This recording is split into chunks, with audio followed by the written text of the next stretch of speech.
आज तर चतुर्थी आहे म्हणल्याच्या नंतर शुभम भाऊच्या डोक्यात एकच प्रश्न आला भाऊ. आता तुम्हाला बी प्रश्न पडला असेल की भाऊ असा कोणता प्रश्न आला त्याला. आता प्रश्नात आम्ही म्हणल्याच्या नंतर तुम्हीच विचार करा. मग काय त्याला म्हणलं तुला जायचंयच तर आपण जाऊच आता. तू पण असं मधातून कसं सुरुवातीपासून बघा. आता सकाळ सकाळी लक्षात आलं की आपल्याला मेथीला पाणी सोडायचे, त्याच्यामुळे मेथीला पाणी सोडायसाठी मोटर चालू करायला आलो. आता तिथं तर मोटर चालू झालती, पण वर आल्याच्या नंतर बघतोय तर पाणीच आहे ना. आता आपल्या शेपूच्या रानात आल्याच्या नंतर बघतोय तर इथं कॉक फिरलेला होता.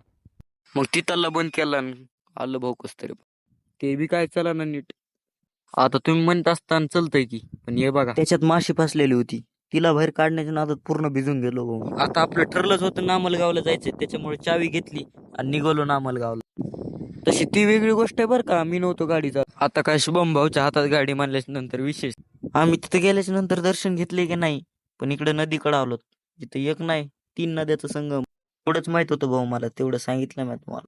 बरं ते सांगायचं काही बी होईन, फॉलो घ्या करून तुम्ही. आता संपला मिनी ब्लॉग.